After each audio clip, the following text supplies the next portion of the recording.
The way to treat hurdles and failures is look where you went wrong, think about what you could have done differently, get a second opinion from your buddy or your coach or anything like that, and take on board what they say. Review it, get some clarity, and then move forward, guys, onwards and upwards.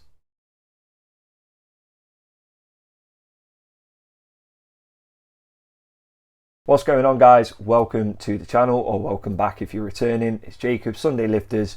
Today we are going to be talking about sort of people's goal physiques and how to sort of maximize your chances of succeeding in getting that goal physique or close to it in 2022, with it being the start of a new year.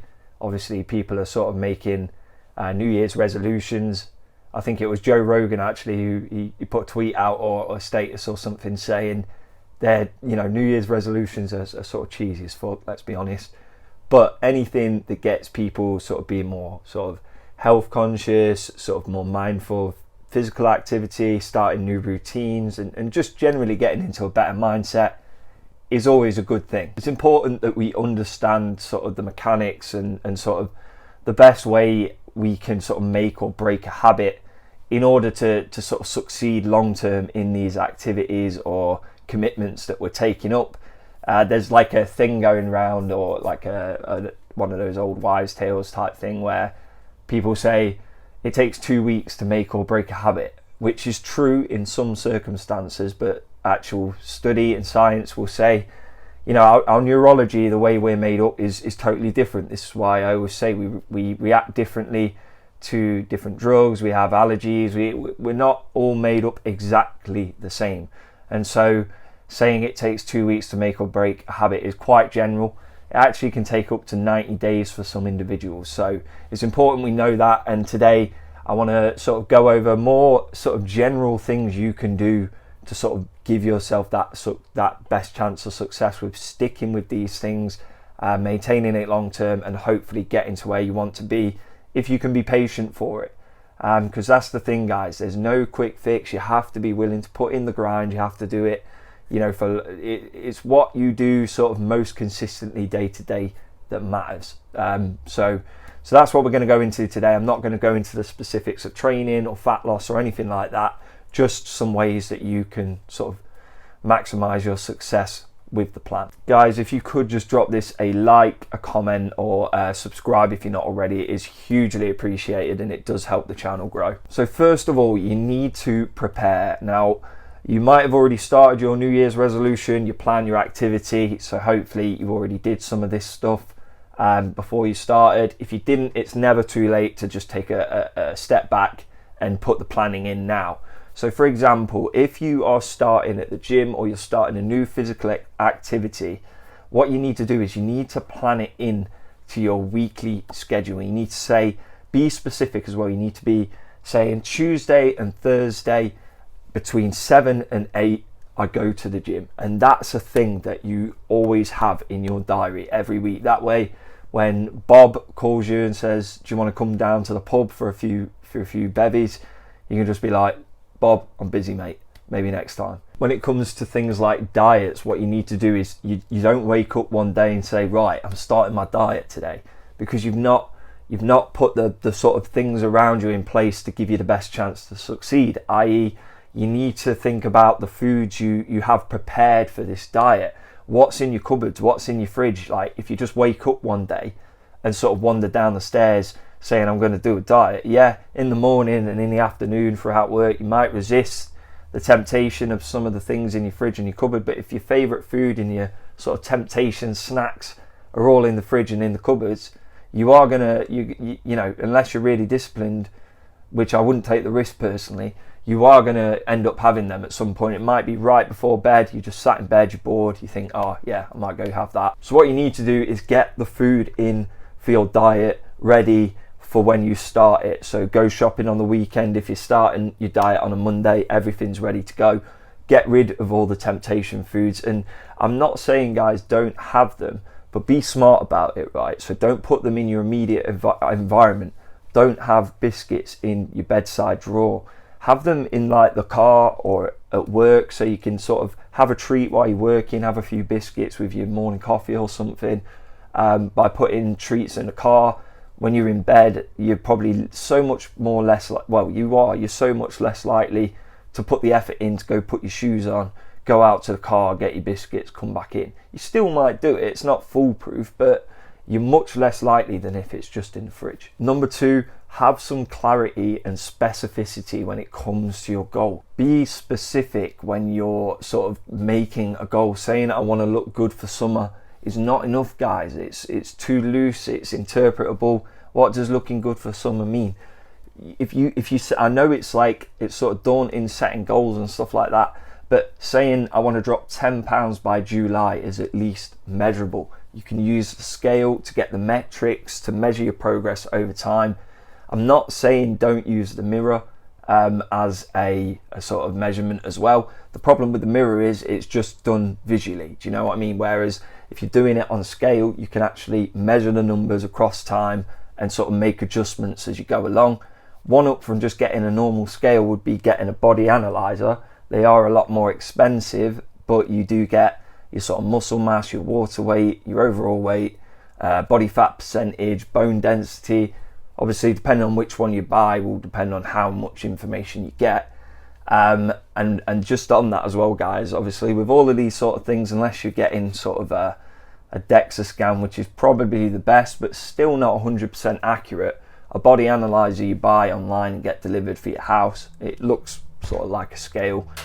You know, whether its overall accuracy is perfect or not is kind of irrelevant, because if the scale says you were 14% body fat and now you're at 12% body fat, but you're actually at 15 and now you're at 13, the actual amount of loss is still measurable. And if you keep using that device every week to take the measurements, you're not using different devices, the overall accuracy will be better. And if it's out a little bit, it doesn't really matter overall, if that makes sense. Be realistic, guys. If you don't know what sort of realistic fat loss or muscle gain is over a period of 6 months, a year, you need to find this stuff out so you're not setting unrealistic goals and sort of getting discouraged when you don't hit them. So a good aim for losing body weight or body fat is about 1 to 2 pounds a week.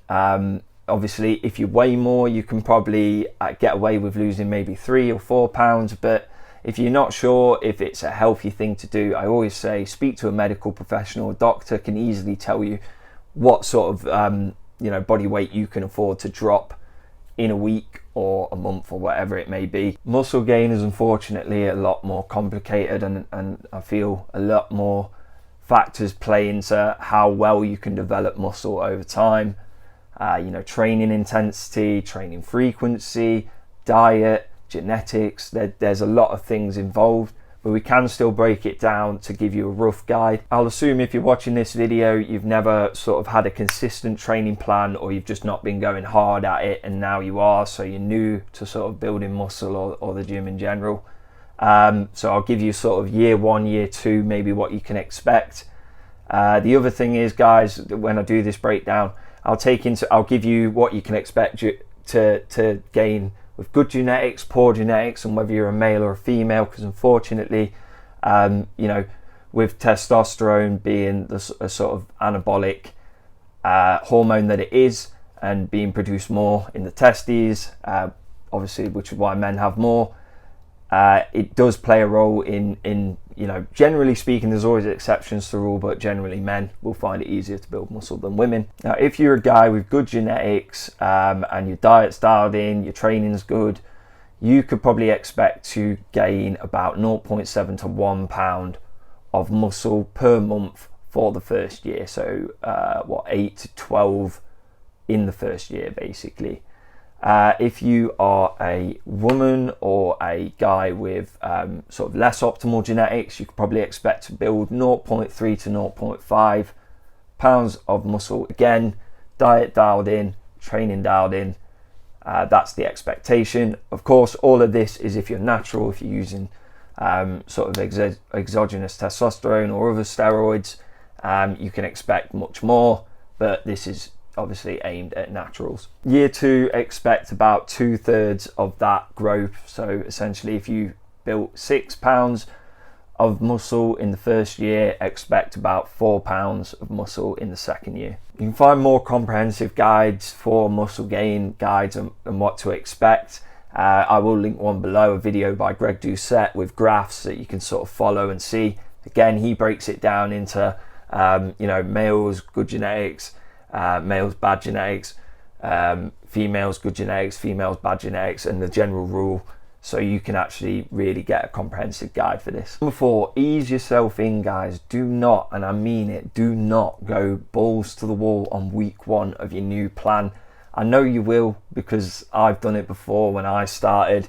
You always just want to go, all out, but long term, it's a recipe for disaster. You're just going to mess up your schedule to the point where it's going to cave within a couple of weeks. It's going to give you a lot of stress. You need to sort of ease yourself in to ensure that you've got the best long-term chance of sticking to your new sort of regimen, activity, fitness plan, whatever it is. If you start in the gym or doing more regular exercise, just start trying to go twice a week or do it twice a week. Don't say, I'm going to do it 5 times a week, guys. It'll be such a culture shock to your normal routine. You won't stick to it. If you do that for 4 weeks and you're hitting those 2 days and the time slots you've allocated to that activity consistently, and you want to up it to 3, do it. That's a good time to do it. You've stuck to the plan, and now you want to build, you want to take another step and add a bit more to it. If you were starting a diet, don't fuck your metabolism up by jumping straight down to an 800 calorie crash diet or liquid diet or something like that. Obviously, guys, I swear by CICO, calories in, calories out always works. However, there is more to it, of course, and one of the problems is it's not always the calorie consumption that's the issue and needs fixing. It's your eating habits, and swapping over to a liquid diet or a crash diet of 800 calories is not necessarily the most healthy, but it's not going to fix your problem. Yes, you'll lose the weight in the short term, but the reason I think it's like 80% or something of people who do these crash diets end up putting the weight back on in 6 to 12 months is simply because you can't live on a liquid diet or an 800 calorie diet forever. It's not sustainable. And when you come off of that, you're going to just go back to your old eating habits, guys, which, slowly over time is going to put you back at the weight you were because you've not changed anything. Dropping your calories 100, 200 at a time and titrating it down over time is so much better for your metabolism, and it sets you up for long-term success, guys. And the thing about it is you have to bear in mind it's so much easier as well, because 200 calories, let's say your maintenance is 2,500 and you drop it to 2,300, that's the difference is like 1 chocolate bar or one beer or something, a Guinness. And that's easy to sort of take out. You can still keep your other habits for now until you hit a plateau when you have to lower it a little bit again. But it's so much better than like just jumping down to 800. What you need to do is just be more mindful of, what you're eating, how frequently you're eating. And like I say, keep treats in the car, keep them at work where you're not going to binge them in your bedside drawer. If you go out and eat pizza or doner kebab and drink loads 4 times a month, could you just do it 3 times a month to start with? Like I say, guys, little steps, ease yourself in. The next one is tell somebody your goals, guys. Again, I understand sort of speaking it to somebody and putting it out in the air makes it very real, and if you fail, they'll know you failed. But having somebody to sort of understand your triumphs, your sort of failures, your hurdles throughout the process, be able to sort of give an outside perspective. Sometimes we're our own worst enemy, guys, and we need somebody there sometimes to put things in perspective for us, whether it be a friend, a family member, a PT, a coach. All of these people can offer you good advice. I always say as well, whatever somebody tells you, go and do your own research just to verify it. But these people can help keep us accountable throughout our process, where sometimes we let ourselves lax. These people can say, no, this was your goal, you told me this is what you wanted, and help you get back on the horse if you fall off, basically. The next one is, guys, if you fail or hit a hurdle, see that as an opportunity. I can't emphasize enough that the times I've failed or sort of done something wrong or a bit impulsive sometimes in my life, I've learned the most from it. But you have to be willing to sort of make a mistake and throw yourself into something in order to progress, because you do learn from your mistakes. I know it's a cliche, but you really do. A lot more than if things are always easy or you just don't move, you don't do anything. The way to treat hurdles and failures is look where you went wrong, think about what you could have done differently, get a second opinion from your buddy or your coach or anything like that, and take on board what they say. Review it, get some clarity, and then move forward, guys, onwards and upwards. Do not linger and beat yourself up when you do fail or hit a setback, guys. We are, like I say, we are our own worst enemy in this regard.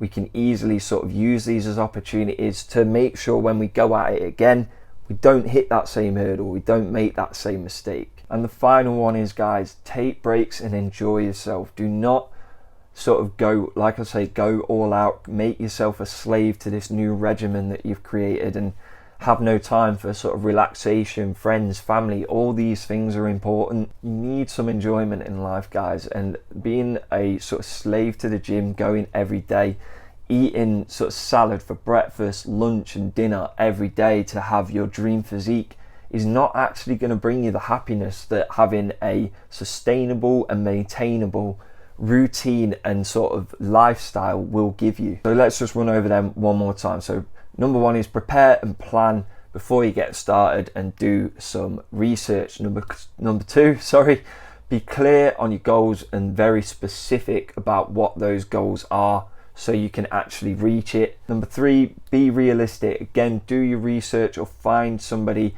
who has, so you can set realistic targets that you have a chance of hitting. Number four, ease yourself in.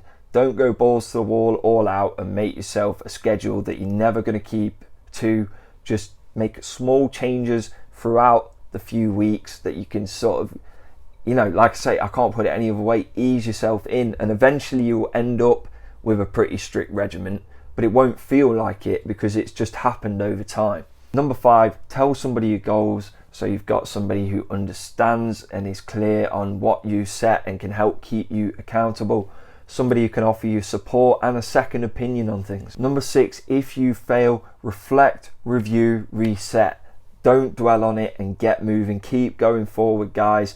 Learn from the mistake, but use it to your advantage. It's not a bad thing. And number seven, take breaks and enjoy life, guys. Have cheat meals. Skip the gym for one day every now and again for a social event or a friend's birthday.